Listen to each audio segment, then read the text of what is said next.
bienvenida al programa, saludo a los panelistas y vamos con el primer entrevistado. Cuando veas la cámara 2, yo te voy a avisar cuando comiences a hablar. Los chiquillos, atentos, parto con la cámara 4, los libres en contra, por favor. Hola, ¿te digo que vamos a hacer?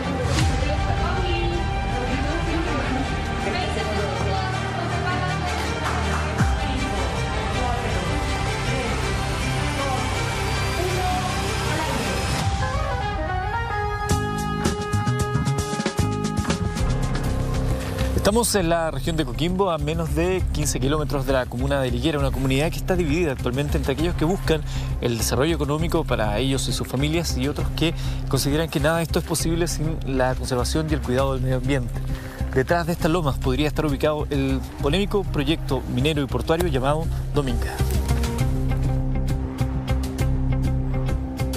A 16 kilómetros de la localidad de La Higuera y al costado de la Ruta 5, en esa zona estarían emplazados los dos rajos del proyecto minera Dominga, cuya inversión sería de 2.500 millones de dólares. Más de 400 metros de profundidad y más de 1 kilómetro de diámetro tendría cada uno de estos piques mineros, de los que se pretende extraer durante sus 26 años de funcionamiento 12 millones de toneladas de concentrado de hierro y 150.000 de cobre anuales. Esto sería transportado por ductos de 26 kilómetros que llegarían al terminal de embarque ubicado en la localidad de Totoralillo Norte, lugar donde también estaría la planta desalinizadora que extraerá agua del mar para que la mina opere.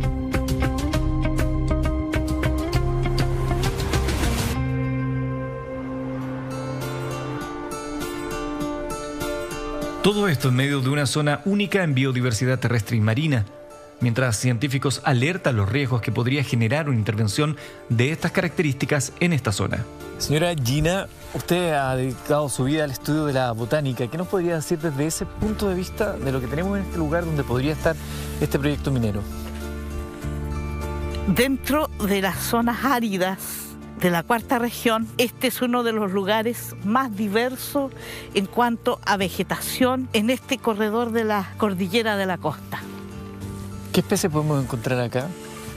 Acá tenemos aproximadamente unas 500 o más especies diferentes. Dentro de ellas hay varias que están con serios problemas de conservación. Las científicas Gina Arancio y Solange Vargas han dedicado parte de su vida a estudiar la diversidad de especies que hay en la zona terrestre donde estaría emplazado el proyecto Dominga. Los guanacos. Los guanacos son muy sensibles a las explosiones, a la cantidad de gente, a los vehículos. Entonces van a desaparecer, no sé a dónde, o los van a matar. Hay una cantidad de, viste tú, unos lagartos. La fauna está poquísimo estudiada. Hay unas arañas pollitos, unas grandes. Todo eso, al remover esto, va a desaparecer. Si hablamos de animales grandes, como el guanaco o el puma, ellos en general ante perturbaciones se pueden desplazar, pero al desplazarse también tienen otros posibles impactos, digamos, indirectos. Por ejemplo, tener que obligarse a atravesar rutas y ser atropellados por las rutas que rodean este sector. Pero también se pueden exponer al acercarse a asentamientos humanos a mayor contacto con las personas, por lo tanto quizás o caza furtiva o ataques por perros, por ejemplo. Entonces eso es el caso de los animales grandes, pero los otros animales que no se pueden desplazar o que por ejemplo los loros que tienen sus colonias ahí, se van a ver afectados en tanto a su reproducción, probablemente con la alimentación, por la disponibilidad de alimentos.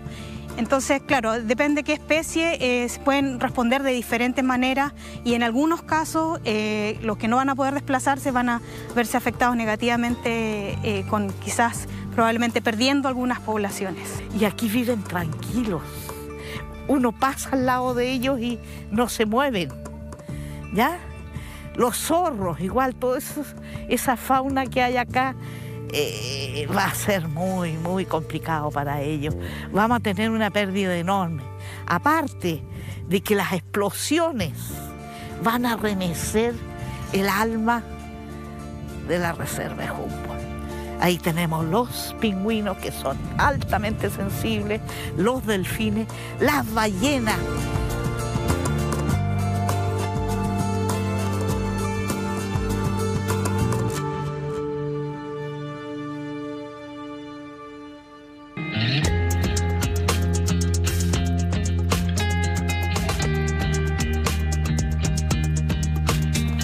Ahora estamos en la tercera región, particularmente en un lugar llamado Chañaral de Aceituno. Desde aquí saldremos porque queremos conocer en detalle, junto a un grupo de científicos, cuál es la riqueza de la biodiversidad y de lo que se protege acá, en este rincón que forma parte del archipiélago del Pingüino de Humboldt. La comunidad científica se ha pronunciado en múltiples ocasiones alertando sobre las consecuencias que podría tener Dominga. Se hablan de 56 embarcaciones que son embarcaciones de gran envergadura, ya estamos hablando de embarcaciones de 300 metros aproximadamente. Y sí, claro, hay un flujo de embarcaciones, pero esas son embarcaciones que circulan más afuera de la milla 10. Ya las islas se encuentran dentro de la milla 3 o 4 aproximadamente. Pero esas embarcaciones, esas 2000 embarcaciones que circulan dentro de la ruta 5, digamos, que existe en el mar. ¿Ya? Aquí estarías metiendo 56 embarcaciones, mega embarcaciones, donde en realidad no hay flujo de esas embarcaciones. En la costa del archipiélago de Humboldt, las embarcaciones que circulan son de tamaño artesanal. Petit además advierte sobre las consecuencias que podría tener la planta desaladora de Dominga. Estas desaladoras, esta captación de agua, está justo donde toda esta alta productividad se genera. Entonces, ¿cuál es el efecto que podría tener una desaladora? O que va a tener una desaladora en estos ambientes es disminuir la alta productividad que se genera en estos sectores. Y estos sectores, por ejemplo, que están al sur del archipiélago de Humboldt, son los que alimentan de larvas, ya los organismos marinos que viven en el fondo, se reproducen normalmente y generan larvas, ¿ya? Generan larvas que se unen al plancton, y este plancton deriva con las corrientes, ¿cierto? Y como las corrientes vienen de sur a norte, todo esto alimenta todo el resto del archipiélago. Y aquí en el archipiélago de Humboldt se encuentra el 80% de la población mundial del pingüino. Esta es una especie que ha sido ícono y es la razón del establecimiento de estas áreas marinas protegidas que ha traído tantos frutos para la localidad. Y es una especie que está en problemas de conservación. Entonces, las reservas y el cuidado de este ambiente es fundamental para que esta especie pueda seguir manteniéndose en el tiempo, ¿cierto? Esta especie nidifica en todas las islas del archipiélago. Y hay sitios de anidamiento que son súper importantes para la especie aquí, que están justo enfrente donde se podría desarrollar el proyecto de Dominga, ¿ya? Se menciona que se podría haber afectado la nidificación del pingüino, ya los procesos de postura de huevos y el desarrollo en sí de los pingüinos. Pero no se menciona cómo va a afectar el tráfico, por ejemplo, de embarcaciones dentro de las áreas de forrajeo, de alimentación de los pingüinos. Los pingüinos se alimentan, según unas publicaciones que sacaron unos colegas hace poco tiempo, en promedio a 20 kilómetros de donde tiene sus zonas de nidificación. Entonces, ahí de nuevo volvemos a las escalas espaciales que estábamos conversando. 20 kilómetros es el promedio, pero hay pingüinos que se han visto alimentándose a 41, 42, incluso muchos más kilómetros. Entonces, no solo va a estar afectando las zonas de nidificación, sino que también va a estar afectando las zonas de forrajeo.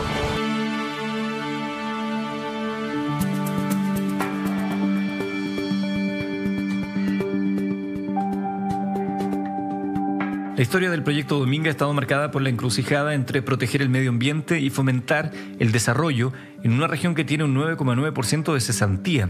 En noviembre de 2013, hace 8 años, ingresó el estudio de impacto ambiental, pero la historia comienza mucho antes. Estamos en Punta Choros.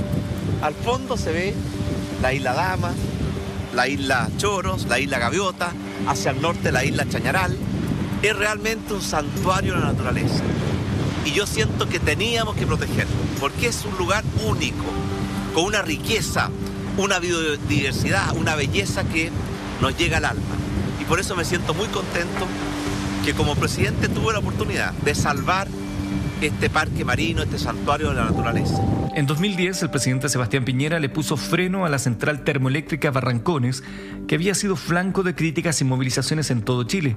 Incluso el conductor de televisión Felipe Camiroaga, en vivo, le pidió al entonces ministro del Interior, Rodrigo Hinspeter, detener Barrancones. Yo quiero pedirle a título personal, pero sé que represento a la gran mayoría de los chilenos, que por favor el gobierno, el presidente, su equipo, se opongan con toda la fuerza que sea necesaria a esta termoeléctrica que quieren poner en un santuario maravilloso mundial. Me estoy refiriendo al tema de Punta de Choros, ministro.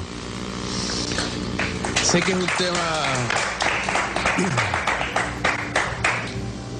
es un tema muy sensible, Felipe, y vamos a conversarlo con el presidente de la República. Y así fue, saltándose la institucionalidad ambiental a través de una negociación hecha por el empresario Juan Claro a petición de Sebastián Piñera, se dio fin a la termoeléctrica.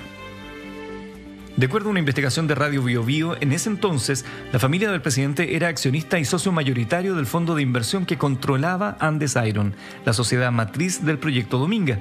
Sus familiares habían ingresado en 2009 al proyecto y salieron en diciembre de 2010, mientras era presidente, en una transacción que le implicó ganancias a la familia Piñera de más de 20.000 millones de pesos, 11 veces más que su inversión inicial en el proyecto. La verdad es que el presidente Piñera jamás ha tenido participación en Andes Iron y a mí me gustaría dejarlo absolutamente claro. Eso, ni él, ni su familia, no. ni... Perfecto. Sin embargo, ayer un reportaje de Sieber y Labot reveló los vínculos de la familia Piñera Morel y el proyecto Dominga, cuya transacción se realizó en las Islas Vírgenes Británicas. En el marco del caso Pandora Papers, investigación global hecha por más de 600 periodistas, del que tuvieron acceso a 11,9 millones de documentos, se logró esclarecer los secretos de los paraísos fiscales y las fortunas ocultas de los superricos. Para entonces, Sebastián Piñera ya era presidente y fue Nicolás Noguera, el gerente general de su Family Office Bancard, quien puso la firma en un contrato que fijó 3 millonarios pagos por 138 millones de dólares. El último pago dependía de decisiones administrativas de su propio gobierno. 9,9 millones de dólares se pagarían siempre y cuando la zona no fuera declarada parque o reserva o área de protección ambiental. Una definición que Sebastián Piñera nunca otorgó a pesar de las reiteradas solicitudes de ONGs. Esta cláusula abre una nueva arista respecto del conflicto de interés en el que habría incurrido el presidente Sebastián Piñera para asegurar una transacción que en un 90% se realizó en los paraísos fiscales con una ganancia de 1000%. Este presidente que nunca tuvo, ni tampoco ningún miembro de mi familia tiene participación alguna en Minera Dominga. Así que, ¿cómo puede haber un conflicto de interés por alguna participación que ocurrió hace más de 10 años y que terminó hace más de 10 años? Actualmente, la familia de Carlos Alberto Delano, amigo íntimo del presidente Sebastián Piñera, es propietaria del 75% de la empresa Dominga. Delano fue condenado a clases de ética en el caso Penta, uno de los juicios de financiamiento ilegal de campañas que desnudó la incestuosa relación entre el dinero y la política. Delano controlaba Penta cuando se detectaron pagos irregulares del holding entre el año 2010 y 2011 por 42 millones de pesos al ex subsecretario de Minería Pablo Wagner.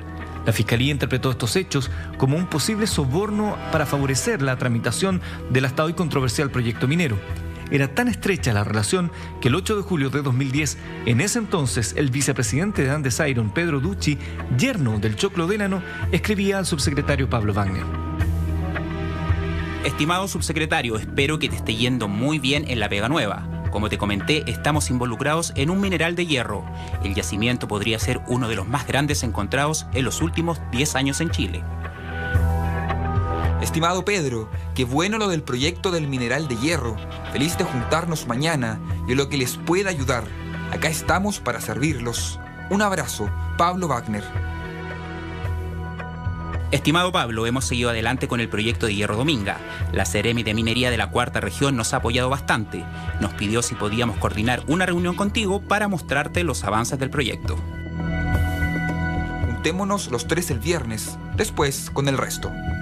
No hay forma de buscar una vinculación entre estos pagos que recibió Wagner con una ayuda o apoyo a Dominga.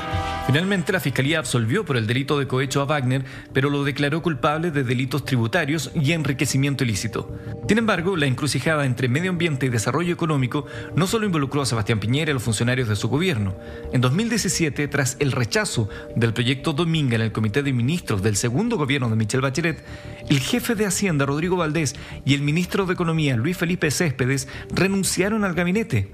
Meses antes se había dado a conocer que en 2014 la hija de la presidenta Bachelet, Sofía Enríquez, había adquirido un terreno en la comuna de La Higuera a 12 kilómetros, donde se construiría Dominga.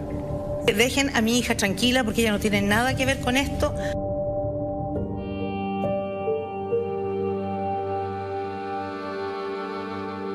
Según la última encuesta CACEN, el 50% de los hogares de La Higuera carecen de servicios básicos y la tasa de pobreza alcanza un 40%, mucho mayor que el 11,7% de la región de Coquimbo. Las personas que viven en esta localidad tienen las esperanzas puestas en el proyecto que ofrece 10.000 empleos en etapa de construcción y 1.500 permanentes, y se enfrentan a otras comunidades de la misma comuna que buscan defender el medio ambiente sin transar. Hoy día el pueblo está dividido, lamentablemente. Y hay casos en que nosotros no podemos nombrar Dominga porque inmediatamente las familias se separan. Hemos tenido que llegar a unas conversaciones de que no vamos a nombrar eso porque esa palabra, solamente decir esa palabra, a nosotros nos separa.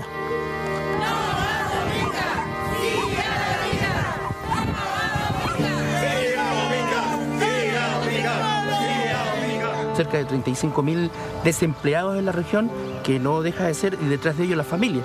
El número es mucho más grande. Gente que necesita hoy día necesita llevar el pan a la mesa de su casa y no la tiene, por todo lo que ha pasado últimamente. Y Dominga hoy día es la herramienta que le va a dar para poder tener el día de mañana el sustento a sus hijos y a la familia de todos los desempleados de la región. Harto se ha hablado de este acuerdo marco y la cantidad de dinero que podría reinvertirse en la zona. Se habla de 2 a 4 millones de dólares de acuerdo a lo que podrían ser las ganancias eventuales de Dominga y que serían trabajados en conjunto. ¿Han pensado ya en qué proyectos podrían desarrollarse con esos dineros una vez que puedan estar al servicio de ustedes? Nosotros como parte de lo que es la Asociación Comunal de La Higuera, nosotros tenemos un acuerdo marco firmado con la empresa, en la cual ella reconoce que nosotros tenemos debieran darnos parte de las ganancias para poder nosotros invertir en nuestra comuna. En estos momentos la comuna de La Higuera carece de lo más mínimo, que es una farmacia, que es un supermercado, una bomba de benzina. Todos tenemos que ir hacia La Serena, no tenemos nada. Con suerte, con la gestión que hizo el alcalde en el municipio, se logró un cajero automático después de muchos años. 1.600 vecinos de La Higuera firmaron este acuerdo en 2016. Al año recibirían entre 1.341 y 2.683 millones de pesos para el desarrollo de proyectos. Además, Dominga ha ofrecido 5 litros por segundo de agua desalinizada, un centro de investigación y hectáreas de conservación vegetal. Una oferta que para parte de la comunidad se hace imposible de rechazar. ¿Ustedes en el acuerdo marco que suscribieron con la comunidad también privilegian que la mano de obra venga desde zonas locales antes de que traigan gente de otros lugares? Sí, nosotros hemos hecho compromisos. Nuestro primer compromiso es que vamos a priorizar la contratación de habitantes de la comuna de La Higuera y luego de los habitantes de la región de Coquimbo. Eso es un compromiso que hemos hecho y hemos manifestado públicamente en distintas ocasiones. La comunidad de Los Choros, ubicada a 12 kilómetros del sector donde se emplazaría Dominga, se ha transformado en un actor en contra del proyecto minero y así lo hacen sentir en sus calles. La verdad es que nunca quedamos conformes con todas las mitigaciones y todas las soluciones que se nos proponían. Es difícil como generar empleos, oportunidades de empleo, ¿cierto?, en esta comuna, creando una nueva zona de sacrificio, que es lo que nosotros vemos acá, ¿cierto?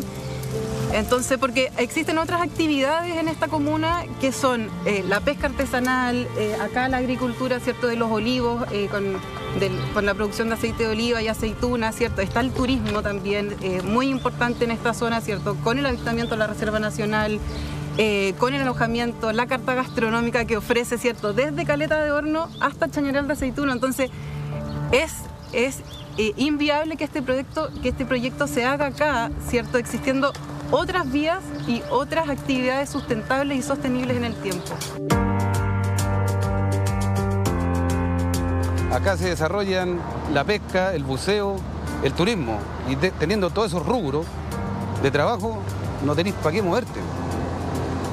¿Cuál es el problema que ha generado Dominga en algunos pescadores? Porque aquí, hablando específicamente, ellos tienen trato con la Asociación de Totoralillo Norte, que es la zona que quieren sacrificar. Pero a ellos no le han pasado la información del daño que se produce a través de la polución de los metales en el fondo marino, ni tampoco del daño que se produce con la salmuera de la desaladora.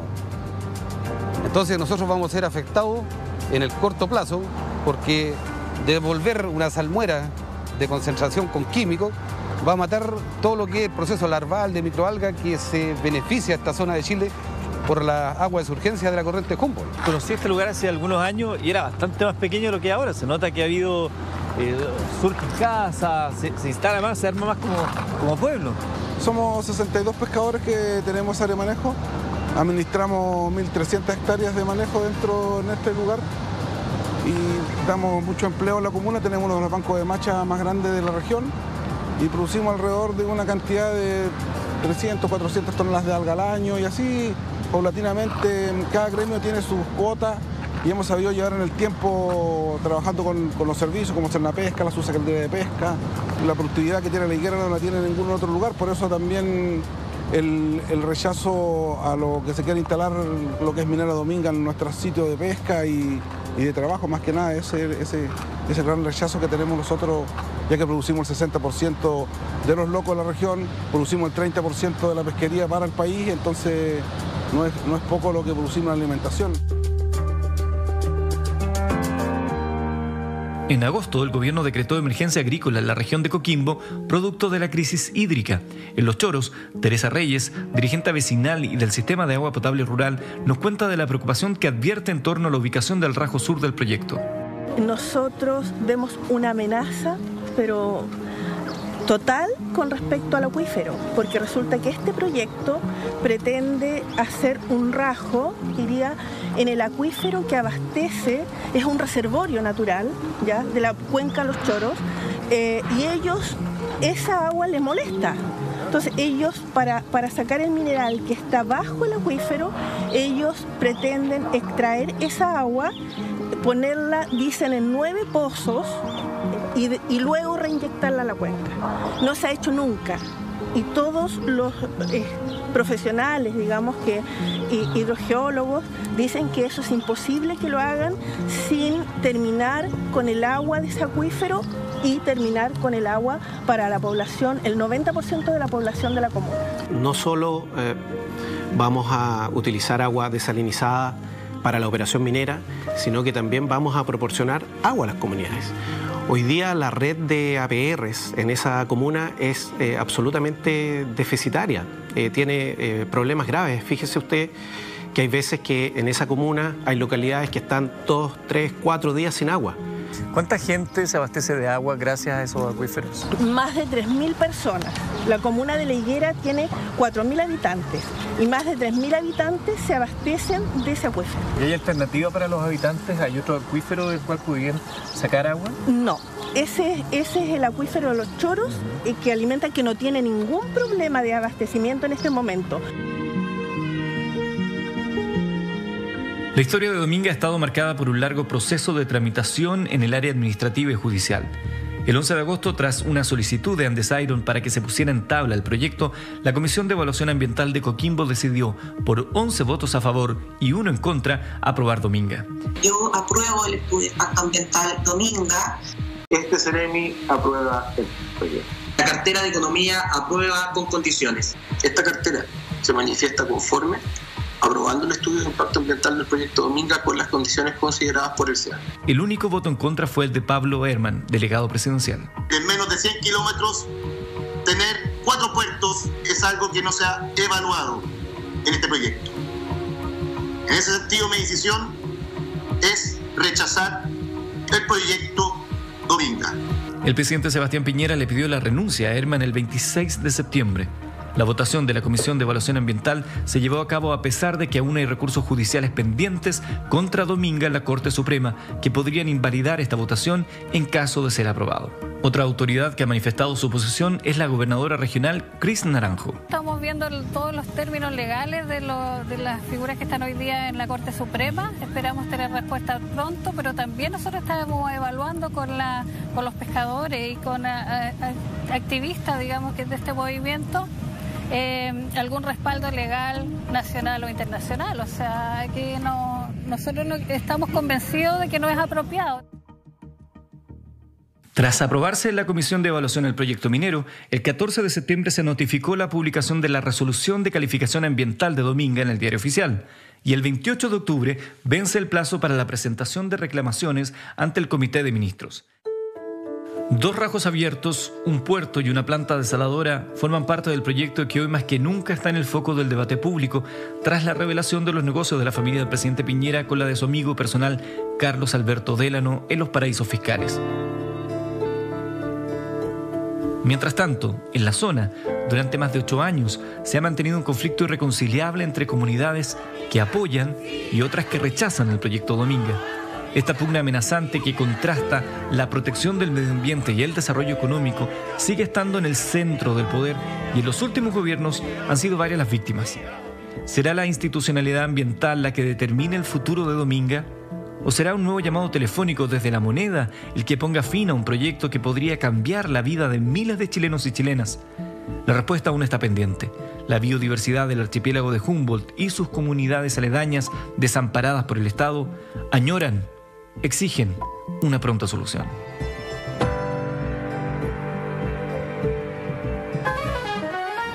En instantes, analizamos los nuevos antecedentes de Pandora Papers con el abogado y constituyente Mauricio Daza. Muy buenas noches, la bienvenida es a una nueva edición de Pauta Libre. Estamos en la red, jornadas noticiosas, momentos noticiosos. Soy Paula Molina, el saludos para todos y todas quienes están en este momento conectados con la red y por supuesto también para quienes me acompañan en el estudio. Como siempre, el panel es de lujo, la compañía es de calidad. Alejandra Matus, muy buenas noches. Buenas noches, Paula. Muy buenas noches para Yasna Levin. Muchas gracias por esa presentación, Paulita. Muchísimas gracias. Sí, hay ciertas alegrías en momentos como los que tienen que ver con el fútbol. Sabemos del desarrollo del partido y algunos avances positivos, 2 goles de Chile. Pero tenemos muchísima información para este programa, para esta edición de Pauta Libre y por supuesto estamos con lo que observaron recién, los argumentos, la comunidad afectada por el proyecto minero Dominga. Proyectos, argumentos que se deberían escuchar, que esperaría uno se escucharan con toda justicia, con toda que se sopesaran en la medida de la calidad de esos argumentos y no que hubiera influencia del poder, que hubiera influencia del dinero en esas decisiones. Es parte de lo que está en el corazón de la tormenta que hemos vivido en estos días y que tiene al presidente de la República enfrentando una investigación judicial y el desarrollo de una acusación constitucional. Vamos a seguir hablando de estos temas, pero antes un video que queremos compartir con ustedes aquí en Pauta Libre. Yasna Proboste, Sebastián Sichel, Gabriel Boric, Eduardo Artés, José Antonio Kast, Franco Parisi y Marco Enrique Sominami. Todos ellos aspiran a ser el próximo presidente de la República. ¿Qué opinas de ellos? ¿Por cuál de ellos no votarías jamás y por qué? Queremos escuchar tus argumentos. Envíanos tu video de máximo 30 segundos grabado horizontalmente al WhatsApp +569 9714 2643 y conviértete en protagonista. La red. Cambiemos juntos. Así es, la invitación. La invitación es a que todos y todas puedan ser protagonistas en la red. Ya sabemos quiénes son las candidaturas, quienes aspiran a ocupar la presidencia de la República. Yasna Proboste, Sebastián Sichel, Gabriel Boric, José Antonio Kast, Eduardo Artés, Franco Parisi y Marco Enríquez Ominami. ¿Cuál es tu opinión de esas candidaturas? ¿Por cuál de estas opciones no votarías? Quizás no votarías jamás. ¿Y con qué motivos? Queremos escucharte y queremos conocer tus argumentos. Así que la idea es recibir opiniones respecto a todas las candidaturas. Envíanos tu mensaje, máximo 30 segundos, grábalo horizontalmente. El WhatsApp es +569 9714 2643. Conviértete tú en Protagonista en la Red, porque si tu mensaje queda seleccionado, te llamaremos. Hay mucha información, no quiero dejar pasar también el momento para lamentar uno de los hechos conocidos durante las últimas horas. Hay una madre que está suplicando justicia, que ha suplicado justicia tras la muerte de su hija, Denise Cortés Saavedra, observadora de derechos humanos, que en medio de una marcha por la resistencia mapuche, recibe un proyectil y pierde la vida. Es una cuestión que solo se puede lamentar, frente a la cual solo se puede, además de ofrecer las condolencias a la familia, además de condolerse del dolor de esa madre y de esas personas que quieren y querían a Denise Cortés, es exigir que se realice la investigación adecuada, que se persiguen todas las responsabilidades, que se identifique el origen de este proyectil que termina con la vida de ella. Decimos proyectil en términos de aquello que le causa la muerte, y también de si hubo las condiciones necesarias para que ella recibiera apoyo y el socorro que no fue oportuno. Hay muchísimo para hablar. Tenemos además invitados en estudio. Recibimos al constituyente y abogado Mauricio Daza. Muy buenas noches. Muchísimas gracias por la invitación. Muy buenas noches.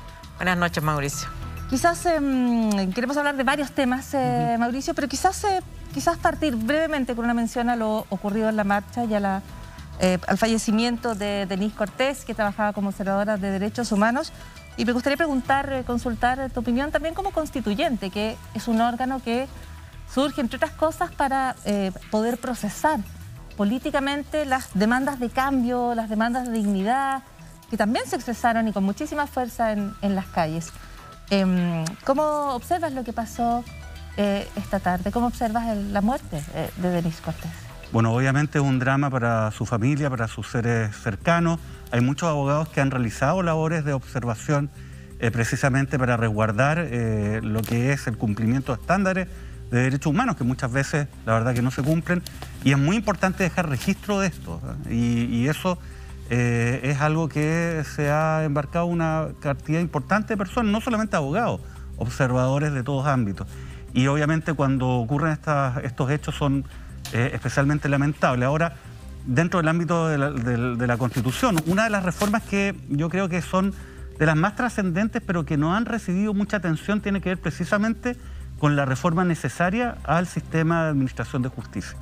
La verdad que nosotros tenemos un sistema que no es eficaz y que no cumple con los estándares mínimos en una democracia. Lo único que puede aspirar, ya en el siglo XXI, en un país occidental que se supone democrático, es que el sistema de persecución penal a lo menos esclarezca la verdad de lo que sucede respecto de determinadas imputaciones. Ese es el mínimo y debe ser el objetivo del proceso penal, por ejemplo, en este caso. Y eso no se cumple, ¿no? Y yo creo que tiene que ver con un diseño institucional que está mal construido y que solamente genera incentivos para los efectos de establecer una suerte de cultura de impunidad en muchas áreas. Y yo creo que para terminar con esto tenemos que hacer una reforma profunda. Yo creo que precisamente es lo que vamos a lograr en este ámbito, terminar con la carrera judicial, terminar con la jerarquía judicial, terminar con algo que es absurdo. Chile es uno de los únicos países a nivel mundial, por lo menos occidentales, insisto, en el siglo XXI, en que todos y cada uno de los jueces son nombrados por el presidente de la República. Lo que es realmente una cosa increíble. Claro, se nombra a partir de una propuesta que viene del Poder Judicial, pero eso va generando incentivos muy nefastos, porque muchas veces los jueces que están en esas ternas tienen que buscar vías, medios, entre comillas, alternativos para poder, de alguna manera, impulsar sus nombres frente a la autoridad política de turno. Y eso va generando una cultura. Tenemos que terminar con eso para tener una justicia que esté al nivel de lo que nosotros esperamos. Así que es una de las materias que también nos tenemos que abocar en lo que es precisamente la reforma, o más bien más que reforma, ¿no? Algo mucho más profundo, una nueva constitución para nuestro país. O sea, tú lo enfrentas desde el punto de vista de las posibilidades de responder a la mamá. Cuando pide justicia, tú dices, tiene que ver con una reforma para un sistema que efectivamente entregue respuestas. Solo un apunte, desde el gobierno de Carabineros se plantea que la observadora de derechos humanos fue alcanzada por un fuego artificial. Esa es la información que se tiene hasta ahora respecto a la causa del deceso. Sí, Mauricio, buenas noches. Ya que estamos hablando del juicio y los cuestionamientos que merece la Fiscalía en los distintos ámbitos, el caso de la minera Dominga y la investigación que se ha decidido abrir también muestra que más allá de la cosa juzgada, más allá de la prescripción, lo que ocurrió con la investigación inicial es que no se investigó. Y usted mismo lo ha dicho cuando señala que el fiscal Guerra fue un formidable agente de impunidad para esta causa. ¿Podemos entonces tener alguna expectativa de que esta nueva investigación sí va a prosperar? ¿No será más bien una manera de expiar culpas por parte del fiscal Abbott sin ninguna voluntad real de llegar a buen puerto? Yo creo que es difícil avanzar con la causa si uno lo ve de una manera bien fría, ¿no? Porque ¿qué es lo que ocurrió acá? Hubo una investigación. Una investigación, empezó con una querella de Hugo Gutiérrez, donde básicamente se planteaba el caso de Exalmar, que también es un capítulo bastante oscuro, donde la imputación era grave. Se decía de que Sebastián Piñera había accedido a información en su calidad de presidente de la República respecto al resultado del juicio de La Haya, donde Chile perdió, ¿no?, una zona importante de territorio marítimo, ¿no?, y que eso le permitió a él obtener ganancias porque él tenía inversiones en pesqueras peruanas que precisamente operan en la zona sur del Perú, norte de nosotros, y que obviamente iban a haber aumentado, digamos, sus operaciones a partir de este juicio cuyo resultado fue favorable a Perú. Y en ese contexto aparecieron los antecedentes de Dominga. Y fíjense, Hugo Gutiérrez amplió la querella, ¿no? Y el fiscal Manuel Guerra, ¿no?, que era la persona que estaba a cargo de la investigación, realizó algunas diligencias. Y en ese contexto viene toda esta discusión de los últimos días, ¿no?, donde se acompaña por parte de la defensa de Piñera un conjunto de antecedentes, dentro de los cuales había un acuerdo en español suscrito en octubre del año 2010. Y en ese acuerdo, que era un acuerdo simplemente de voluntad, no era un contrato, no un acuerdo, aparecían las condiciones de venta de la participación que tenía en el negocio Dominga, la familia Piñera, a precisamente Carlos Delano, el histórico y gran amigo, ¿no?, de Sebastián Piñera. Y ahí aparece entonces precisamente que uno de los pagos dependía de que no se estableciese un estatuto especial de protección a la zona donde iba a operar Dominga. Y esto es un acto que finalmente depende del gobierno de turno que en ese momento era de Sebastián Piñera, cuya familia se iba a beneficiar precisamente de que no se hiciese ese acto, ¿no?, declarar esta zona bajo un estatuto de protección especial. Entonces esa información estaba. Ahora, ¿qué es lo que ocurrió? El fiscal Manuel Guerra, ya sea porque no tenía la voluntad o la competencia o ninguna de las dos para los efectos de poder hacer una investigación seria acerca de esta materia, la verdad que lo dejó pasar, ¿no? Y nadie reparó mucho en la causa respecto a esta materia. Pero lo que apareció ahora en el Pandora Papers es otro antecedente, que es el contrato, no el acuerdo hecho en octubre del año 2010 en español acá en Chile. Apareció ya el contrato que genera obligaciones, que obviamente contiene también esta misma condición, esta misma cláusula. Pero el contrato tiene algunos antecedentes nuevos, ¿no? No exactamente la cláusula, porque esa cláusula ya estaba, pero lo que sí sabemos es que fue firmado en un paraíso fiscal, ¿no?, y que además genera obligaciones concretas. Ahora, ahí está la discusión, ¿no?, y nosotros lo hemos visto en la prensa. La defensa Piñera dice, da lo mismo, porque es el mismo antecedente, da lo mismo donde estaba contenido, si un acuerdo previo o en el contrato. Lo importante es la información, y la información estaba. Y hay otros quienes dicen que no, pues.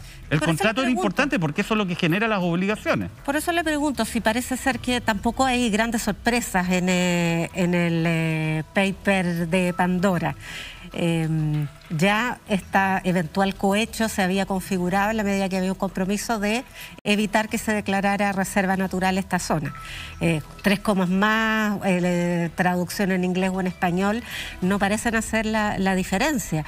Si lo que llama la atención es que fiscal Guerra no lo investigó, como usted dijo, por voluntad, por competencia, pero hay un reportaje de CIPER que, además de junto con la bota haber revelado este antecedente, después hace un seguimiento pormenorizado de cada una de las audiencias que hubo durante ese juicio y nadie menciona este antecedente. Entonces, ¿qué pasó ahí? Porque hay demasiadas partes involucradas. Claro, es que esa es la pregunta, ¿no? Acá a lo menos hay un funcionario público que no cumplió con su deber, ¿no?, de hacer una investigación que sea profesional, exhaustiva, acuciosa, y también de exponerle al tribunal la información relevante. Porque Mauricio, el tribunal no tiene la información. El tribunal solamente recibe lo que le dice el fiscal, pero también hubo una falla de control. Se supone que acá hay un control cruzado, ¿no? Está la fiscalía, está la defensa, pero también habían querellantes. Y nadie dijo nada, ¿no? Pero la obligación, el funcionario público, acá no era el querellante, era Manuel Guerra, ¿no? Y Manuel Guerra, lamentablemente, en toda su actuación como fiscal en causas complejas, más allá, yo no sé cuál haya sido su voluntad, no me puedo meter en su cabeza. Lo que sí puedo decir es el resultado de sus actuaciones. Mauricio, y el resultado ha sido impunidad.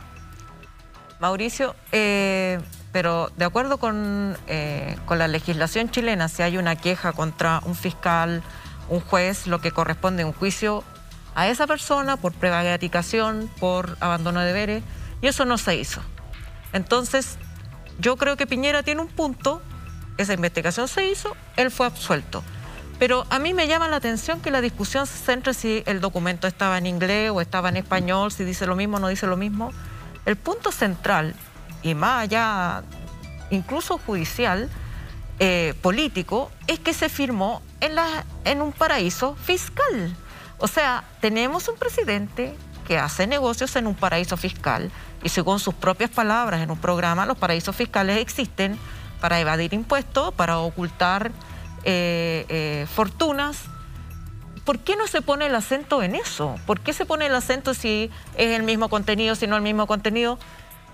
¿Por qué no se pone el acento en... ¿Podemos tener presidentes que hagan operaciones en paraísos fiscales? Tienes toda la razón en el sentido de que lo realmente novedoso del contrato es el lugar donde se firma, ¿no? Que es un paraíso fiscal. Eso puede tener un efecto tributario, pero de nuevo tenemos un problema de diseño institucional no que solo es tributario, grave. Está el tema que lo levantó, me parece, Alejandro Guillier, de que pone en riesgo la honorabilidad de la institución de la República ante la comunidad extranjera. O sea, estamos a la altura de presidentes nigerianos, de presidentes que, digamos,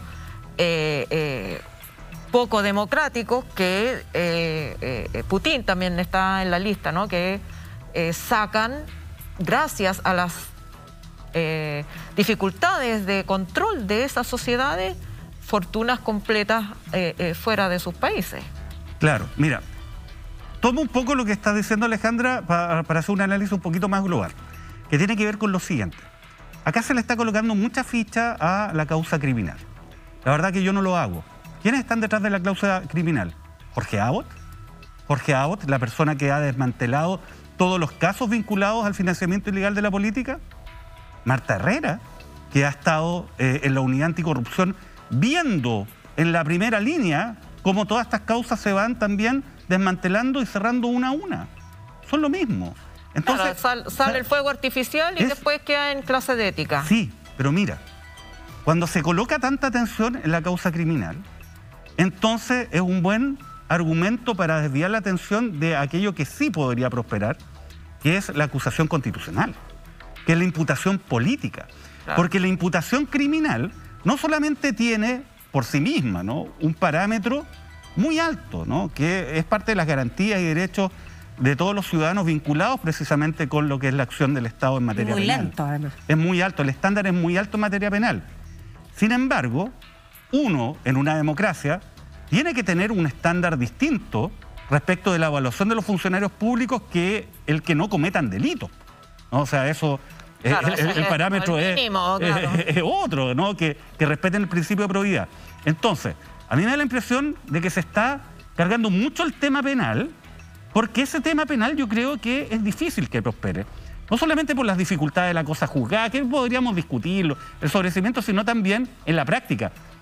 ¿Cuál es la institución que está investigando estos hechos? Una institución que no ha sido capaz absolutamente de poder llevar a juicio, salvo excepciones. Acá hay que reconocer el equipo de Jimena Chong en el caso Corpesca, ¿no?, que en contra de viento y marea llevaron este caso adelante y ahí están los resultados, pero es algo muy excepcional. O sea, en el caso de Abbott, eso sería más bien una maniobra política para reivindicarse justamente por todos estos cuestionamientos previos. O sea, yo le tengo muy poca fe a esa causa, sinceramente, habiendo litigado todos los casos de financiamiento ilegal de la política. Pero se le pone mucha atención a esto y ya yo he escuchado voces decir, mire, ¿sabe qué? No, la acusación constitucional ya no.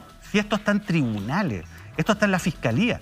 No, pues es una forma de sacarse el bulto. Si miramos el caso Enjoy, también el gobierno le dio su bendición a que el caso fuera a la Contraloría y la Contraloría termina diciendo, bueno, el presidente no tiene nada que ver, pero la Contraloría no tiene herramientas para investigar como investigaría un fiscal.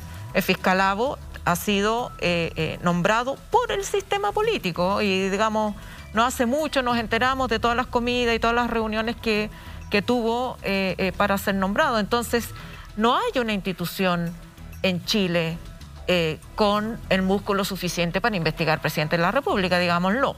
O sea, yo creo que el músculo está, pero para mover el músculo se requiere voluntad. Sí, pero es que la realidad... Y ese es el tema. O sea, la verdad es que nosotros... Bueno, eso es uno de los cambios que también tenemos que avanzar, ¿no?, en lo que es la nueva Constitución. Necesitamos un nuevo Ministerio Público donde personas como Jorge Abbott y Manuel Guerra no tengan lugar, no tengan un espacio, ¿no? Al revés, ¿no?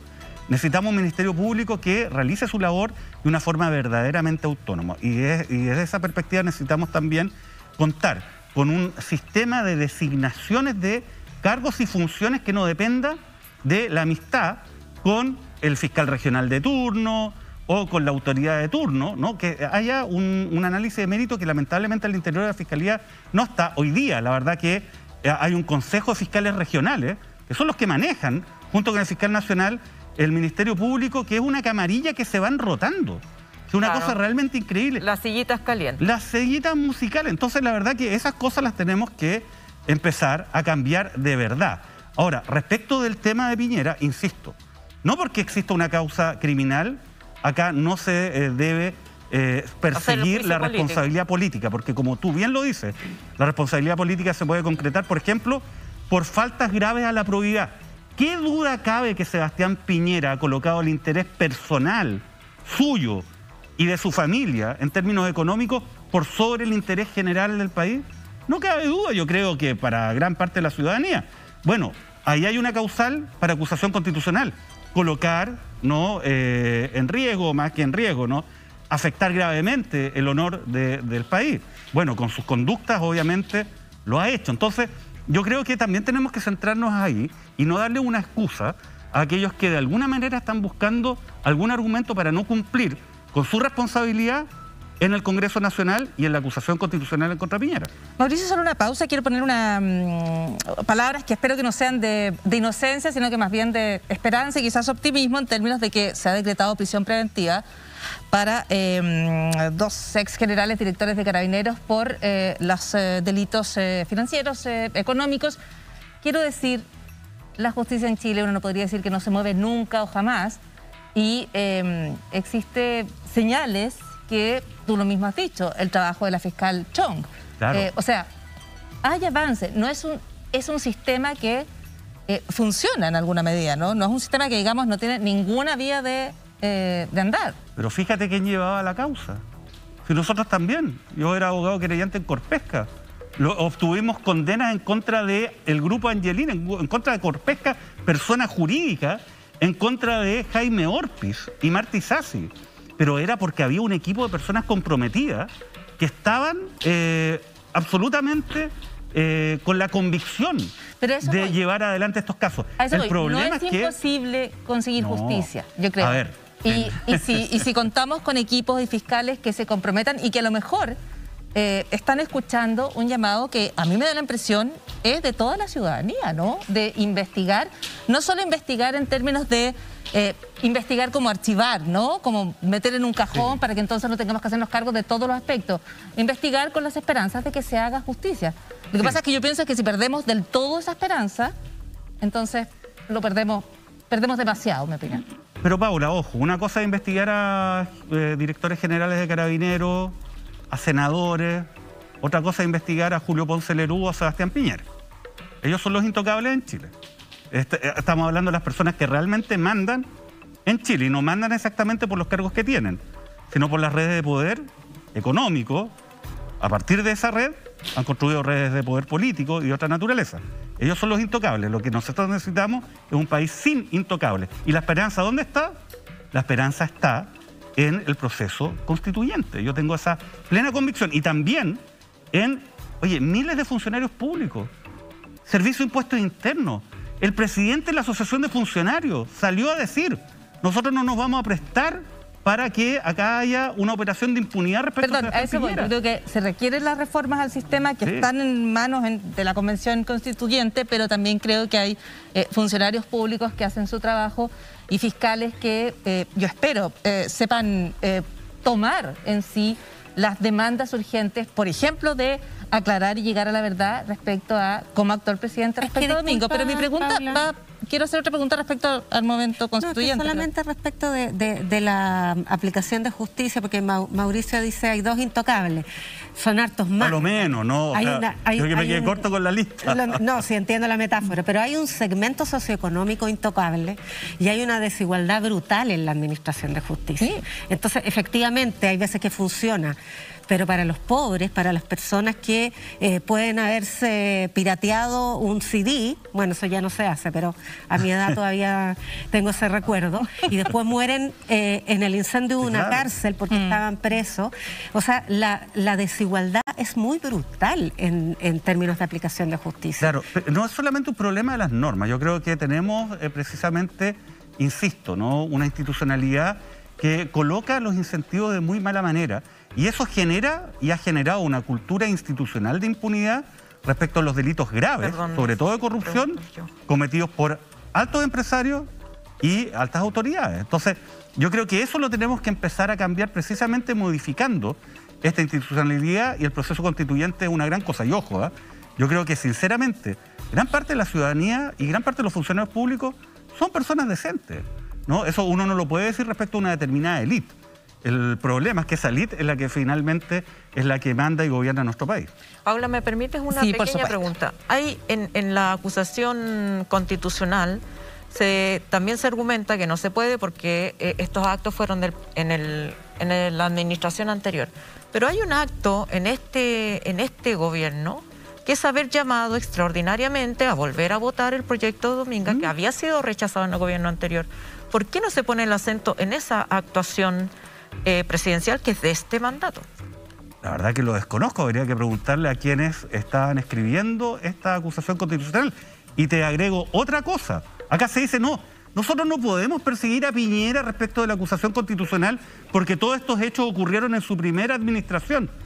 Si estamos hablando de faltas a la probidad, oye, acá hay una conducta que es una omisión, que se mantiene hasta el día de hoy, que no es decretar, que es no decretar este estatuto especial de protección respecto al área del archipiélago Humboldt y toda el área donde va a operar Dominga. Además de haber aprobado el proyecto en el Consejo Regional. O sea, ahí tienes una omisión y tienes una acción. Y eso ocurre hasta el día de hoy. Habría que preguntarse por qué renunció todo el equipo económico de la presidenta Bachelet cuando esto fue aprobado.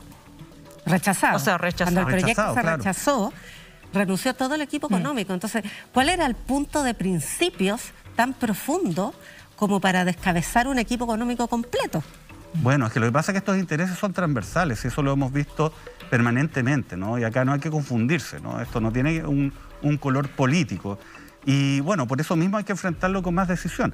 Pero insisto, yo no tendría tanta atención respecto al caso penal. Yo creo que el caso penal tiene muchas complicaciones.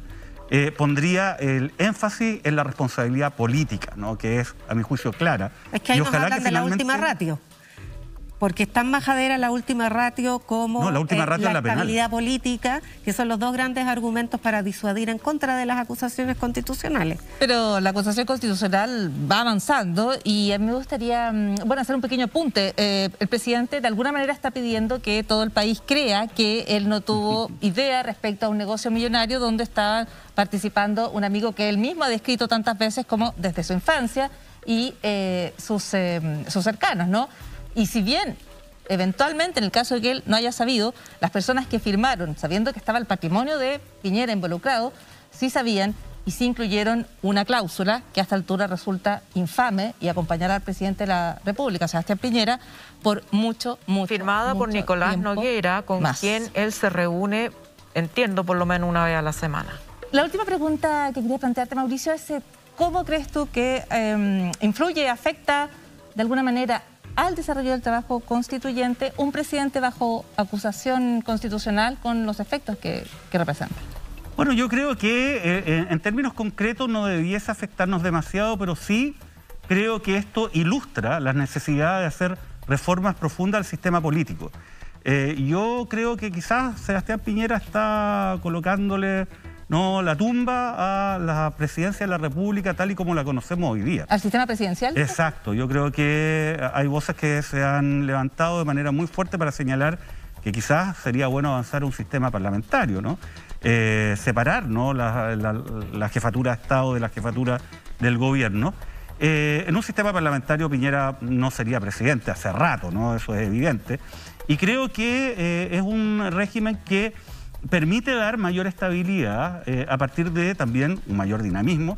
Y nuestro país está maduro para avanzar en esa dirección. Así que creo que desde esa perspectiva puede ser relevante, pero no creo que Sebastián Piñera, en términos más sustantivos, sea alguien importante para los efectos del proceso constituyente chileno. Salvo cuando le cierra la llave de los recursos. Claro, ahí él trata de ser importante a través de la manera más burda posible, ¿no? Como siempre, pero creo que el proceso constituyente supera con mucho la figura de Sebastián Piñera. Mauricio Daza, muchísimas gracias por la conversación esta noche en Pauta Libre. Comienzan semana territorial los constituyentes y las constituyentes, ¿no? Así es, yo mañana me movilizo a la región de Magallanes, Antártica Chilena, que tengo el honor de representar, así que ahí voy a estar desplegado en el territorio y ya el 18 de octubre empezamos con el proceso de debate y gestación de la norma constitucional propiamente tal. Perfecto, la convención, hay que decir además, terminó la redacción de sus reglamentos y se prepara para, después de esta semana, comenzar ya a trabajar de fondo en la Constitución. Muchísimas gracias, Mauricio Daza. Muchas gracias a ustedes por la invitación, que estén muy bien. Muy buenas noches. Nos vamos a una pequeña pausa aquí en Pauta Libre. Tenemos más entrevistas. Ya está listo nuestro próximo entrevistado aquí en el programa. Seguimos después de este pequeño corte. En instantes, conversamos con el constituyente Fernando Atria sobre el delicado escenario que enfrenta el gobierno.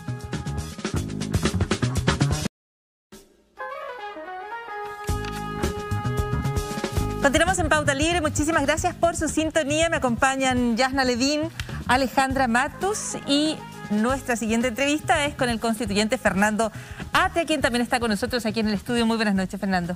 Hola, buenas noches, Paula, Alejandra, Yasna. Vamos a conversar de varios temas. Cuando la Convención Constitucional terminó la redacción de sus reglamentos y ya se prepara para el 18 de octubre comenzar el trabajo de fondo, la redacción de una nueva Constitución para el país.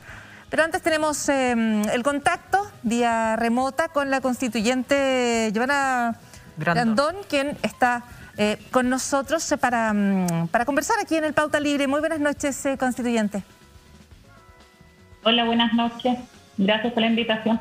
Muchísimas gracias por estar con nosotros. Quiero partir por preguntarle cómo está. Usted sufrió una agresión el día viernes en Plaza Dignidad y me gustaría saber cómo vivió esos hechos y cómo nos está evaluando hoy. Bueno, con un poco de pena porque nosotros íbamos a manifestarnos, no iba sola, yo iba con algunos amigos, con mi marido, y allá nos íbamos a juntar algunos convencionales también. Estaba Eris, chica, esperándome, y estuvimos alrededor de casi 2 horas mientras esperábamos a otros amigos constituyentes que iban a llegar. Cuando llegan 2 mujeres, porque esta agresión empezó por mi género, por 2 mujeres que empezaron a increparme, a decirme cosas, a decir en realidad que me había vendido, que no había hecho nada, que yo no era bienvenida en la plaza, que yo no tenía derecho a estar ahí. Y bueno, tanto yo como Eri, nosotros les dijimos que el lugar era libre, que cualquier persona podía estar ahí y que nos dejara tranquilos, porque a Eric también lo prepara. y en algún momento Eric mira y me dice, Giovanna, caminemos de aquí porque algo está mal. Y empieza el ciudadano como a entrevistarnos y empezaron ellas a gritar y después se tomaron las mujeres. La gran mayoría eran mujeres y en algunos casos fueron algunos hombres que yo poco y nada veía. Yo mientras avanzaba miraba las caras de las personas. Había un caballero que como miró así como que no entendía, pero me lanzó cerveza. Me entendía qué pasaba. Y lo mismo pasó, había gente que yo sí sentía que como que me tocaban el hombro. Tranquila, me dijo, porque te estamos cuidando. Y se ponía gente como por detrás a resguardarme para que no me llegara nada. En realidad no me llegó nada. Solamente 2 veces cerveza, que fue el último video donde se acerca una señora y me empieza a dar vueltas de cerveza en realidad encima del pelo y me agarran como la mascarilla. Y en ese momento yo siento que mi marido le toma la mano y después de conversar con mi marido me dice, yo le dije a la señora, ¿qué le pasa? ¿Por qué le quiere hacer cerveza? Y ella dice, es que no sé, pero por algo están funando. Entonces, el ver que cualquier persona, sea amigo o cualquier persona de este país o donde sea, que te acuse de cualquier cosa y la gente reaccione de esa forma, sin tener mayor certeza de lo que está pasando o por qué, pero reaccionan de esa forma, eso me da pena. Yo le decía a mi marido, eso es lo que me da pena. Una, que hayan sido mi mismo género, mujeres que son las primeras en salir a manifestarse contra la violencia de la mujer y que reaccionen de esta forma. O sea, ¿en qué nos convertimos o en qué nos estamos convirtiendo? Yo creo que eso es lo que más a mí me dolía. Bueno, y me duele todavía. El de estar de eso. Que estábamos tranquilos, eran 2 horas que estábamos. Giovanna, usted fue agredida el día 1, el día 4 de julio cuando se constituyó. Todavía no habían aceptado los cargos porque se tuvo que interrumpir la ceremonia porque había actos de manifestaciones y protestas. Usted fue agredida ese día incluso. ¿Qué es lo que piensa usted que está ocurriendo con las manifestaciones? ¿Cree que se han ido desvirtuando? ¿Cree que están infiltradas? ¿Qué percepción tiene? Porque además usted dijo, hay gente que ya no se atreve a ir a Plaza de la Dignidad. Claro, por el miedo, pero yo creo que las manifestaciones hay de todo tipo de personas. Jóvenes que le han pasado muy mal, jóvenes del Sename, que yo les decía en algún momento, me decían cuando yo estaba, cuando estaban esas manifestaciones bonitas, pacíficas, siempre se acercaban algunos y me decían, no venimos a sacar fotos con la farándula. Y yo les decía, ya. Y me decían, yo les decía, ¿sabes, cabros? Que uno se viene a manifestar como lo siento. Yo sé que ustedes la han pasado re mal, pero ya está. Hagamos las cosas de otra forma. Pero yo creo que eso es llamar a la unidad y que no se desvirtúe la manifestación, porque las manifestaciones pacíficas siempre han estado. Y a veces por estos hechos que de repente no se entienden, y yo creo que lo mejor es esas 2 mujeres que se acercaron a entreparme y que empezaron todo, yo creo que van a hacer un mea culpa, igual como yo lo hice en su momento, y uno es ser humano, uno se equivoca, entonces uno puede reflexionar y hacer las cosas. Cuando pasan estas cosas uno trata de que la siguiente vez no pasen y tratar de remediar eso. Entonces no, yo creo que hay que esperar. Giovanna, ¿tú crees que la abogada que falleció aparentemente y según la información disponible hasta este minuto por un fuego artificial aparentemente lanzado por los mismos manifestantes, es una víctima de esta distorsión del sentido de las manifestaciones?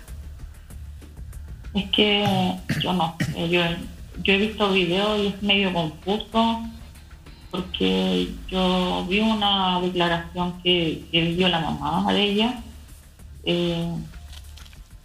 Bueno, darles mis condolencias a la familia de Denis Cortés, porque es doloroso. porque ella iba a ayudar, a apoyar, y que le haya sucedido esto, no. Yo no sé si fue de bomba lacrimógena o fue porque dicen que es bomba lacrimógena y que fue artificial, porque la mamá dice que tuvo una herida en la zona del cuello y más abajo del pulmón. Entonces, yo creo que van a tener que buscar videos de todos los ángulos para saber bien cómo fue, y que los culpables que tengan que pagar, pero mientras no cambiemos las leyes en este país, estas leyes blandas, va a seguir sucediendo impunidad. Yo creo que eso es lo principal que el rol que vamos a tener que cumplir como convencionales, es exigir que las leyes se cambien y que sean efectivas y que sean igual para todos. Así es. Giovanna Grandón, muchísimas gracias por este contacto con Pauta Libre. Tenemos algunos problemas de audio, pero hemos podido escuchar su testimonio y sus reflexiones en torno a los hechos que vivió durante el día viernes, y sus reflexiones también respecto a la muerte que se lamenta hoy de Denise Cortés Saavedra. Muchísimas gracias y muy buenas noches. Buenas noches, gracias. Hasta un próximo encuentro. Ahí estaba la voz de la constituyente Giovanna Grandón, que habla de, entre otras cosas, Fernando, y hay muchos temas para conversar, pero me gustaría una primera reflexión respecto a una cuestión que se ha mencionado bastante, y que es esta cultura de la funa. Y ella describe este momento en el cual recibe una agresión, le están lanzando cerveza en el pelo, y dice, ¿por qué me están atacando? Y la persona responde, bueno, porque la están atacando, entonces yo no necesito saber nada más, sino que sumarme a este ataque contra esta persona.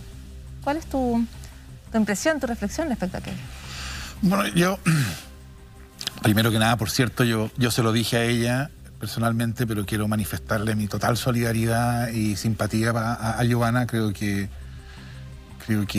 además de todo lo que se puede decir respecto de que cualquier persona debería poder participar y manifestarse sin ser agredida, etcétera, y eso vale para todos, creo que en el caso de Giovanna en particular fue un ataque muy artero, muy injusto, por lo tanto creo que, por así decirlo, merece doble solidaridad. La solidaridad que merecería cualquiera que hubiera sufrido una cosa como esa, y en su caso por lo que representa que ella esté en la convención. Respecto de la cuestión más amplia, claro, hay una cuestión que tiene que ver con cuánto es de ese evento en particular, que uno ve el video y probablemente pueden no haber sido más de 10 personas. O sea, uno no sabe cuánto eso significa, qué hay más allá. ¿Sí? A lo mejor es solo eso, ¿no? Pero claro, como tú dices, también ha habido hay un clima de agresión, por lo menos verbal, ¿no? En el sentido de funas, etcétera, que yo creo que debe llevarnos a reflexionar las condiciones bajo las cuales estamos hoy día en el proceso constituyente. Porque el proceso constituyente solo se hizo posible una vez que el proceso de deslegitimación de la institucionalidad anterior, por así decirlo, se completó. No fue posible detenerlo antes. Había creo yo, muchas señales de que había un proceso en curso de deslegitimación, pero todas ellas fueron ignoradas. O no se pudo actuar a tiempo. Yo recordaba a propósito de estas cosas cuando se hablaba de nueva constitución hace algunos años, y cuando todavía era posible decir que eso era fumar opio, ¿no? La respuesta estándar entonces era no hay una situación de crisis institucional, entonces la nueva constitución no es el tema. Y lo que yo pensaba y decía entonces, y lo sigo pensando ahora, bueno, pero ¿es razonable esto decir, esperemos a que haya una crisis institucional? Bueno, eso fue lo que terminó pasando. Esperamos hasta que la cuestión hiciera crisis. Y eso quiere decir hasta que el proceso de deslegitimación se completó. Y eso se manifiesta en desconfianza respecto de lo que hacen los tribunales. Ustedes estaban conversándolo con Mauricio Daza antes. Desconfianza que no es gratuita, o sea, que tiene, por supuesto que tiene fundamento, pero desconfianza en lo que hacen los tribunales, desconfianza en lo que dicen los medios, desconfianza generalizada, ¿no? Y claro, ante esa situación, una forma de manifestación, y con esto, por cierto, yo no estoy validándolo ni nada parecido, estoy tratando de entenderlo, es esta actitud de, bueno, ya que no hay otra manera de reaccionar bueno, funemos. Ahora hay una cuestión aún más grave por mencionar cuando una persona pierde hoy la vida en una manifestación, en una situación donde uno observa que per se el derecho a manifestarse de manera pacífica no está bien resguardado en Chile porque, entre otras cosas, deben circular figuras que hagan observación de derechos humanos ante las violaciones que se cometieron durante distintas manifestaciones. Y al mismo tiempo hay un incidente donde hasta ahora la versión de Carabineros es que lo que recibe la observadora es la esquila de un fuego artificial. Y todo eso habla de una situación de violencia en una tarde cualquiera, en el centro de Santiago, a 2 cuadras de la Posta. En la Alameda, a 2 cuadras de la Posta. ¿Sabes qué ves allí también? ¿Qué reflexión debería generarnos? Sí, bueno, de nuevo, aparte de las condolencias a la familia de Denise Cortés, por cierto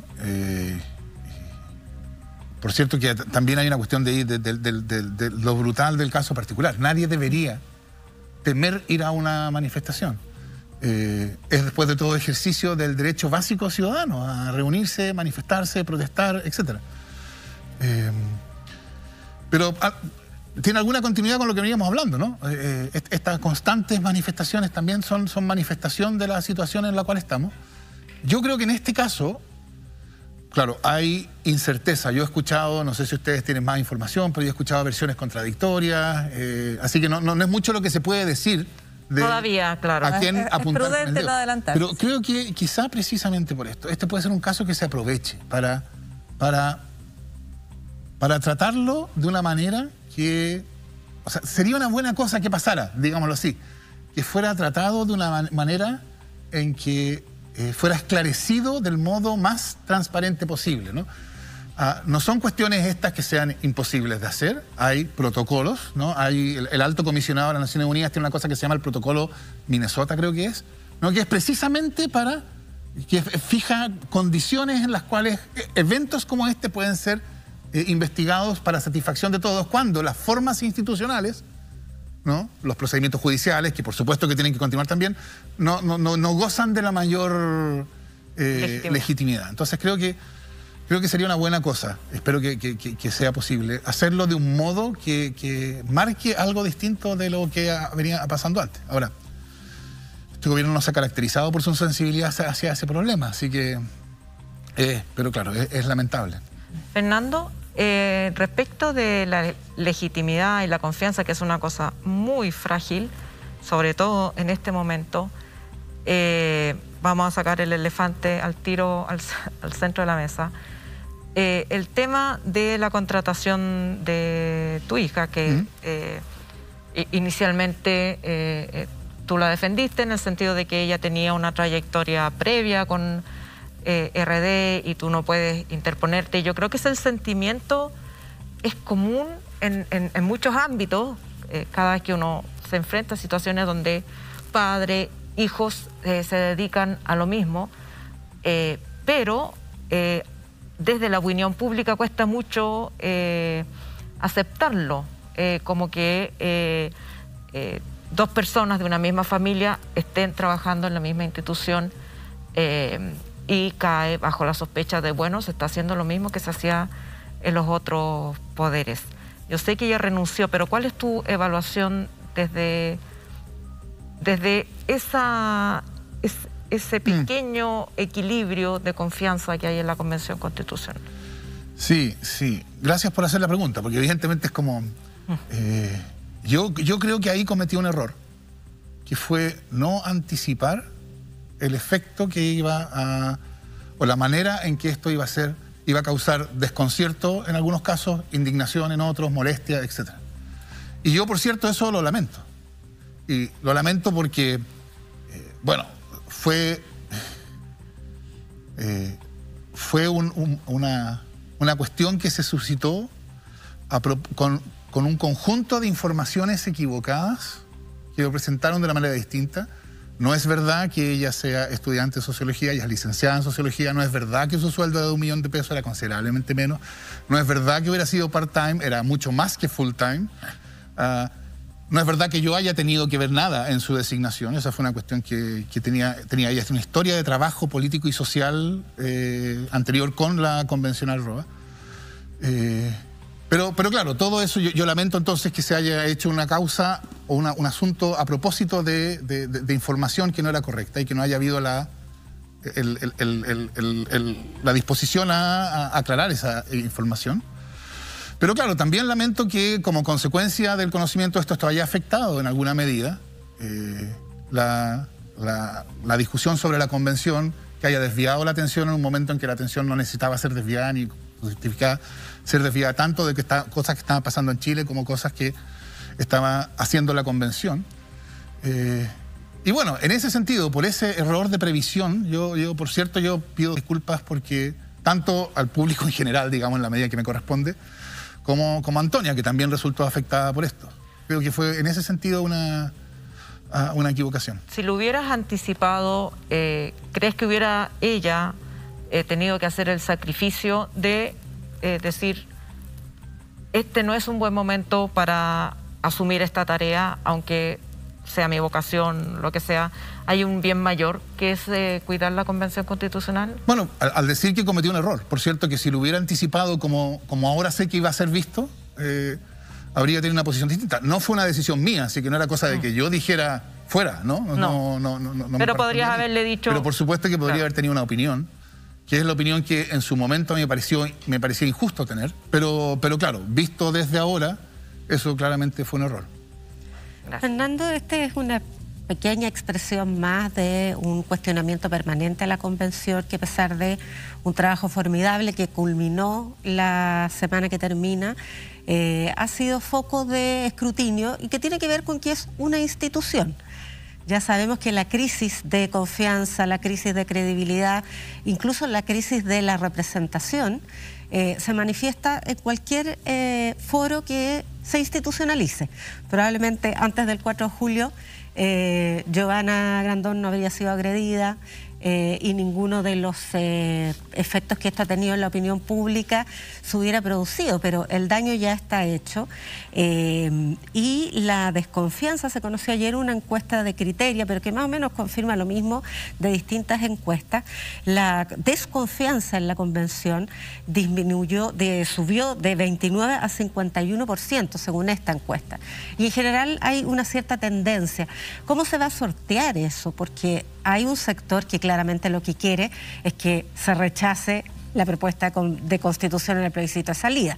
Esa estrategia está bastante nítida, pero algo hay que hacer mientras tanto, además de trabajar, aplicarse y hacer un buen trabajo, que es lo que se ha hecho.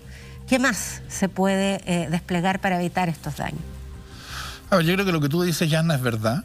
En primer lugar, yo creo que hay, y eso es bastante claro, creo yo. No es una cosa que uno diga, mire, descubrí esta conspiración, ¿no? O sea, está claro que hay un sector político en Chile y hay convencionales que están en la convención, no con el ánimo de contribuir a una nueva constitución, sino con el ánimo de contribuir a que el proceso fracase. Y entonces, claro, en ese sentido, como no son además, tienen una influencia, un impacto, un poder mediático mucho mayor que sus números. Entonces no es simplemente que es una cuestión proporcional. Ahí hay la convención respecto de eso, entonces va a cuesta arriba. Yo creo que esa estrategia, la de apostar al rechazo en el plebiscito de salida, es lo más irresponsable que hay, precisamente por lo que conversábamos antes. Porque a mi juicio es indudable que incluso si a uno le gustara la Constitución del 80, la idea de que ante el rechazo en el plebiscito de salida, si eso llegara a pasar, volveríamos en paz y tranquilidad a vivir bajo la Constitución de 1980 como si no hubiera pasado nada del 18 de octubre en adelante. O sea, para mí eso es una falta de realismo completo. Entonces, apostar por una solución, un escenario que implica una crisis política mucho más larga en Chile, a mí me parece de una irresponsabilidad completa. Pero bueno, cada uno tiene derecho a su estrategia. Yo creo que desde el punto de vista de lo que la convención puede hacer, yo creo que lo que pasó esta semana, que por así decirlo, se completó la fase de discusión reglamentaria de la convención. Yo creo que eso va a ayudar harto. ¿Sabes tú por qué? Porque aunque hay muchas cuestiones muy importantes que se decidieron en los reglamentos, que tienen que ver con cómo va a proceder el proceso en lo que viene, o sea, yo no querría ni por un momento sugerir que no son cuestiones bien importantes y decisivas. Pero yo creo que desde el punto de vista de la discusión pública, la relevancia de esas cuestiones no es inmediatamente transparente, ¿no? Entonces, es un poco la discusión reglamentaria a veces parece una discusión un poco leguleya, un poco de tecnicismos que yo creo que generaban en muchas personas la sensación de, bueno, pero ¿por qué están discutiendo estos tecnicismos en vez de estar discutiendo lo que realmente importa sobre salud, sobre educación, sobre seguridad social, sobre el agua, sobre perspectiva de género, sobre plurinacionalidad, medio ambiente? Esas son las cuestiones que importan. Y claro, la respuesta es, para poder discutir esas cuestiones necesitamos tener procedimientos y reglamentos en su lugar. Entonces yo creo que ahora, cuando el 18 de octubre, que es una feliz coincidencia creo yo, comience la discusión constitucional y entonces lo que se esté discutiendo en la convención es lo mismo que las personas esperan que se discuta respecto a la nueva constitución, entonces vean reflejadas la demanda que empujó la nueva constitución desde el principio en la discusión en la convención, yo creo que eso va a ayudar a la convención. Perdón, pero perdón por hacer un contrapunto ahí, pero yo creo que cuando se empiece a discutir de fondo, entonces sí que van a aparecer los intereses creados que van a ser afectados por cada... Y creo que la hostilidad hacia la Convención Constitucional se va a incrementar. Y pequeños traspiés, pequeñas sospechas de que algo no se hizo bien, de que hubo un convencional o una convencional que hizo algo como la política anterior, se va digamos, a extrapolar mucho más.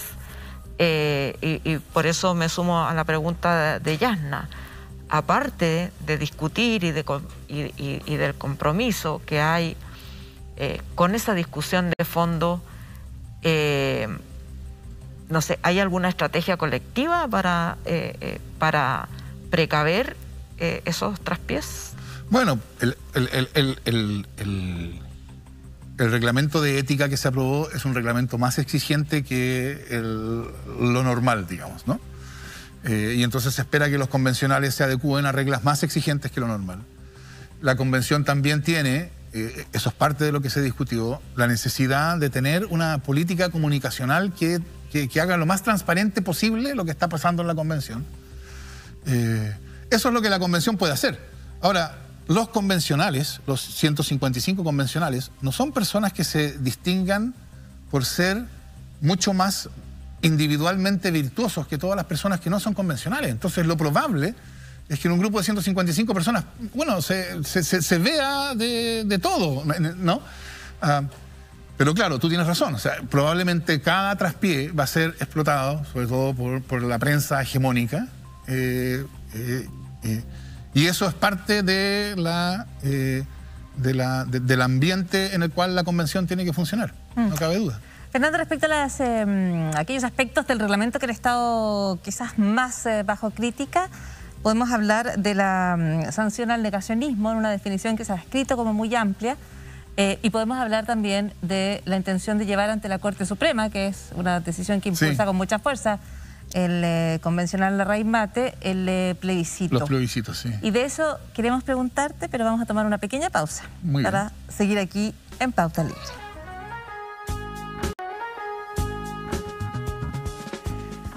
Ya estamos de vuelta después del último corte de este Pauta Libre junto a Yasna Levín, Alejandra Matus y nuestro entrevistado a esta hora, Fernando Atria. Dejamos dos temas planteados, Fernando. Partimos con la definición de negacionismo en la convención, en el reglamento de la convención. Sí, yo diría dos cosas respecto del negacionismo en el reglamento. Una, que es importante que esté, que haya negacionismo contemplado como una falta, como una infracción. Porque yo creo que es importante separar, o sea, declarar que la conversación democrática tiene límites. O sea, hay quienes se ponen fuera de la conversación democrática. Yo creo, por ejemplo, que quienes simplemente niegan o justifican las violaciones a los derechos humanos ocurridos durante la dictadura están fuera de la conversación democrática. Y esa idea a mí me parece importante de ser enfatizada.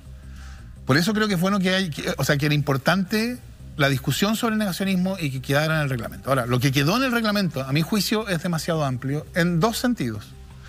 Uno, porque se refiere a... usa una fórmula algo así como el que por acción o omisión justifique, niegue, etc. Y yo creo que hacer, digamos, cubrir acción o omisión hace que los bordes del negacionismo sean difíciles de establecer. Nosotros habíamos propuesto desde el Frente Amplio una indicación que lo cambiaba la definición en que se refería a actos de comunicación pública. Precisamente porque de eso se trata, de mostrar los límites de la conversación democrática y que son actos de comunicación política. Y la segunda es que que la definición de negacionismo incluye no solo a la negación, glorificación, justificación de los delitos, de los violaciones a los derechos humanos cometidos durante la dictadura, sino también genéricamente a las violaciones a los derechos humanos después del 18 de octubre, que es una materia, creo yo, sobre la cual yo, por cierto, tengo mi opinión. Yo creo que hubo violaciones a los derechos humanos, pero yo creo que no es acertado decir, queda igualmente fuera de la conversación democrática el que dice que no hubo violación a los derechos humanos o que esos no fueron, o que fueron excesos. Yo podré no estar de acuerdo con eso, pero creo que hay una diferencia en la magnitud entre los dos eventos. Entonces nosotros habíamos propuesto que fuera actos positivos de comunicación pública y vinculados a la violación a los derechos humanos de la dictadura y a casos debidamente acreditados posterior al 18 de octubre.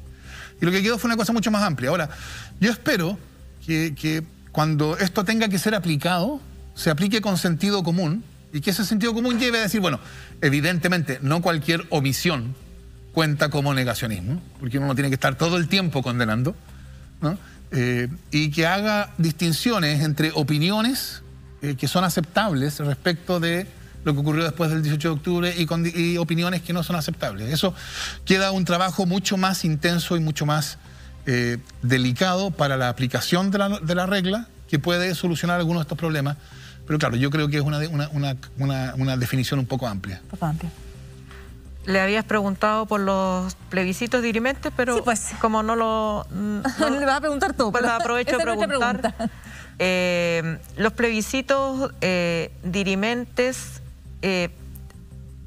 esta idea de que se puedan resolver por la Corte Suprema o este u otro tema, porque, de nuevo, a mí me parece que la sombra del conflicto viene cuando se discutan los derechos que tocan intereses muy establecidos en este país. ¿Qué te parece esta idea que se ha llevado, que se está levantando por constituyentes de derecho?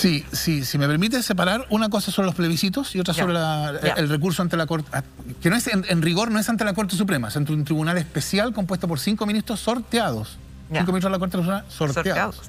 De modo que no se puede prever conforme al conocimiento respecto de la sensibilidad política de cada ministro. No hay posibilidades de hacer predicciones de cómo va a fallar ese tribunal, porque no se sabe quiénes son los ministros que lo van a integrar. Bueno, ojalá que el sorteo sea también así como con cámaras.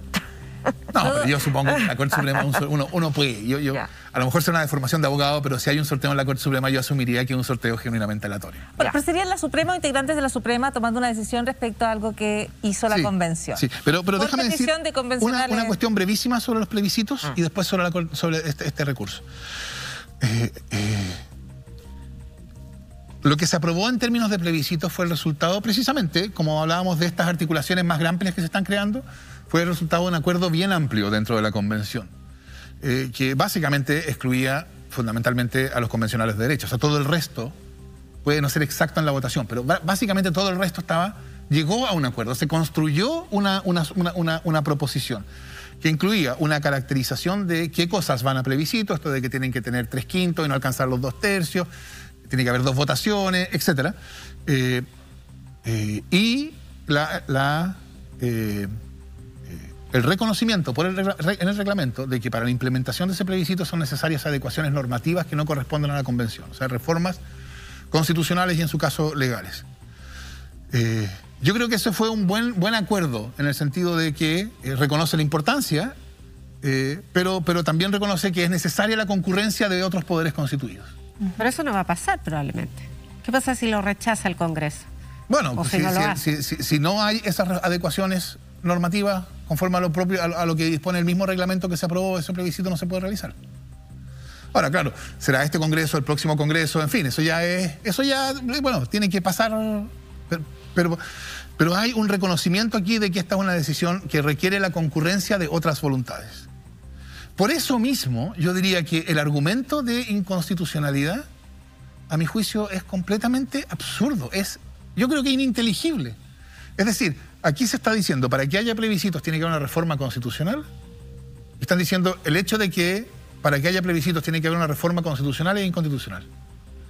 O sea, eso yo creo que no tiene sentido alguno. Se ha cambiado, porque se dice, no se pueden cambiar las reglas de la convención porque son parte del acuerdo. Pero se han cambiado, la paridad, los escaños reservados. Después se dice, no, pero es que no se pueden cambiar después del plebiscito o después de que comenzó la convención, porque sería cambiar las reglas del juego durante el juego. Bueno, pero algunos mismos senadores de derecha han dicho que han propuesto una reforma constitucional para solucionar el caso de la renuncia y el reemplazo del convencional Rojas Vade, ¿no? Que también sería cambiar las reglas durante el partido, digamos, en sus términos, ¿no? Entonces, a mí me parece que no tiene sentido alguno. Es decir, un plebiscito que explícitamente reconoce que tiene como condición para su implementación una reforma constitucional regularmente tramitada, es contra la Constitución. ¿Y va a conseguir los votos para ir a la Suprema? Bueno, esa segunda cosa que yo diría respecto de esto de la Corte Suprema es, yo creo, sin embargo, a pesar de lo que ya dije, que quienes acusan a la Convención de actuar inconstitucionalmente tienen el deber de ir a la Corte Suprema. Porque creo que lo peor que puede hacer, y lo ha hecho la derecha, es simplemente lanzar acusaciones al voleo. Cuando se votaron los reglamentos, actuaron inconstitucionalmente. Cuando se declaró originaria, está violando la Constitución. Cuando declara sobre los plebiscitos, está violando la Constitución. Está violando la Constitución, está violando la Constitución, está violando la Constitución. Y bueno, ¿y por qué no entonces usan los mecanismos que existen para que esas acusaciones, en vez de ser acusaciones al voleo, se sometan a un examen estricto? Y no lo hacen. ¿Por qué no lo hacen? Yo creo que es irresponsable lanzar acusaciones al voleo y no hacerlo. Ahora, por supuesto, si intentan hacerlo y no consiguen los 39 firmas que necesitan para poder hacerlo, bueno, tendrán que reconocer, mira, nuestro argumento era tan incontrovertible que no fuimos ni siquiera capaces de convencer a un cuarto de la convención. Y eso mismo también dará una muestra del peso, de la significación que tiene el alegato que están haciendo. Ahora, una pregunta de procedimiento. En el caso de que se aceptara o que juntara los votos y que se sometiera al examen de la Corte Suprema cualquier aspecto, ¿eso detiene? No.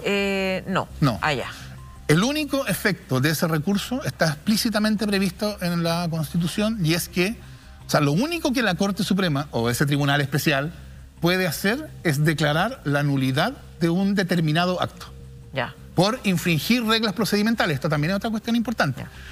La Constitución está explícita en que ese recurso solo procede por infracción a reglas de procedimiento. Por lo tanto, el caso que tú ponías, ¿no? O sea, la preocupación que tú tenías, que decías, cuando entremos a discutir cuestiones de contenido con las cuales haya sectores que no están de acuerdo, eso no puede llegar, en principio. No debe llegar a la Corte Suprema, porque no hay ninguna consideración de contenido que justifique ningún recurso. De hecho, la Constitución es tan explícita que dice, por ejemplo, después de decir que la Constitución debe respetar el principio democrático, la forma republicana, las sentencias judiciales ejecutoriales, los tratados internacionales, después dice, el recurso que se crea en el artículo 136 no podrá ser ocupado para proteger o en relación a esas limitaciones contenidas en el inciso final del artículo 135. O sea, yo creo que es tan claro como podría ser que lo único que puede ser sujeto a control por la Corte Suprema son infracciones procedimentales, no de contenido, y que el único efecto que tiene ese recurso, en caso de ser acogido, es la nulidad de las decisiones tomadas con esas infracciones procedimentales. Fernando, ¿qué tan dañada está la relación entre el Frente Amplio y el Partido Comunista, considerando que uno de los problemas que ha tenido la candidatura de Boric, y esa es la convención, en el primer espacio donde se produjo un alejamiento bastante nítido? Bueno, es verdad que en la convención Apruebo Dignidad ha tenido problemas, digámoslo así. Es verdad. Digamos que ha sido más difícil que Apruebo Dignidad cuaje en la convención que fuera de la convención. Yo, antes de decir qué es lo que va a pasar, yo diría, eso tampoco debería ser tan extraordinario. La convención es un espacio político completamente incomparable a todos los demás, en términos no solo de su función, obviamente, pero también respecto de su composición. O sea, la composición, las fuerzas que están representadas, el tipo de representatividad que tiene la convención no se compara con la Cámara de Diputados o el Senado. Entonces eso crea un contexto de articulaciones distintas de las que ocurren fuera de la convención. Y eso ha llevado, en la discusión, sobre todo en la discusión reglamentaria, en parte de la discusión reglamentaria, a que haya habido una cierta dificultad, cierta dificultad entre el Frente Amplio y el Partido Comunista en algunos puntos. Por ejemplo, sobre los 2 tercios, originalmente sobre los plebiscitos, etc. Yo creo que en buena parte eso tiene que ver con la necesidad del Partido Comunista de mantener actualizada su crítica al acuerdo del 15 de noviembre. Porque en mi lectura, por supuesto yo entiendo que hay posiciones distintas, ¿no? Pero yo creo que los eventos posteriores al 15 de noviembre fueron solucionando las objeciones que originalmente se dirigían en contra de él. ¿Quién iba a ser paritaria? ¿Quién iba a tener escaños reservados? ¿Quién iban a estar los independientes? ¿Que la derecha iba a tener más de 1/3 y veto? Todo eso se fue solucionando. Y entonces a estas alturas, ¿qué queda? ¿Cómo mantener actualizada la crítica a ese acuerdo? Insistiendo en lo de los 2 tercios. Y yo creo que eso fue uno de los problemas que produjo más distancia en el Frente Amplio y el Partido Comunista en la convención. Ahora, yo creo que para el futuro, precisamente por eso, para el futuro, para lo que viene ahora, que es la discusión de contenido sobre la nueva Constitución, la realineación y la posibilidad de construir de una manera más intensa prueba de dignidad en la convención, es parte de esta rearticulación a la cual yo hacía referencia antes, es parte de estas nuevas articulaciones que se van a ir produciendo. Así que yo tengo expectativas de que lo que se construyó fuera de la convención como prueba de dignidad, que también tuvo sus momentos de tensión, etcétera, eso se va a reproducir en la convención con un cierto desfase temporal. Va a ser más tarde en la convención, pero yo creo que va a pasar. Que es bien singular el panorama de una convención que se parece más a Chile que cualquier otra institución, particularmente instituciones que han sido tradicionalmente elitarias, pero que al mismo tiempo, como has dicho, políticamente lo que allí ocurre es distinto, es único. Totalmente inédito. Y totalmente inédito y no necesariamente un correlato del resto de la política. Tendríamos muchísimas otras preguntas, Fernando Atria, pero se nos acaba el tiempo, así que vamos a, además de agradecerte, antes de la despedida, invitarte a ver un adelanto del programa, la edición de mañana de Poder y Verdad, con Mónica González a las 9 de la noche. Este lunes, en Poder y Verdad. ¿Trataste de suicidarte? Lo pensé. ¿Cómo terminó siendo Schaeffer en tu vida? Porque estuvo 5 años en la cárcel. Sí. Murió tranquilo. En la cárcel, pero tranquilo. Sí. Yo siento, obviamente, que se pudo haber hecho más, se debió haber hecho más. Pero créeme que esa frase a mí me tranquiliza. Murió en la cárcel. ¿Dónde está el imperio de Schaeffer hoy día? Yo creo que aún en Colonia India. Poder y Verdad, este lunes, 21 horas. La Red. Cambiemos juntos. Absolutamente imperdible, entonces, el capítulo de mañana de Poder y Verdad a las 9 de la noche junto a Mónica González en la entrevista con Salo Luna. Nos despedimos, llegamos al cierre de este Pauta Libre. Ahora sí, Fernando Atria, muchísimas gracias por la entrevista. Nos quedó pendiente el tema de la acusación constitucional, pero vamos a volver a la conversación. Muchísimas gracias por haber estado con nosotros. Bueno, muchas gracias a ustedes. Y Yasna Levin, muy buenas noches. Buenas noches. Muy buenas noches, Alejandra Matus. Buenas noches, Paula. Soy Paula Molina, me despido. El agradecimiento, por supuesto, para todo el equipo. ¿Ya puedo decir que ganó Chile? ¿Sí? ¿Sí? ¿Sí? ¿Sí o no? Bueno, es que ando con mi chaqueta deportiva. Claro. Son deportivos. Ganó Chile, además, así que una buena noticia, una pequeña buena noticia para cerrar el programa. Muchísimas gracias por la sintonía y la atención y hasta el próximo domingo.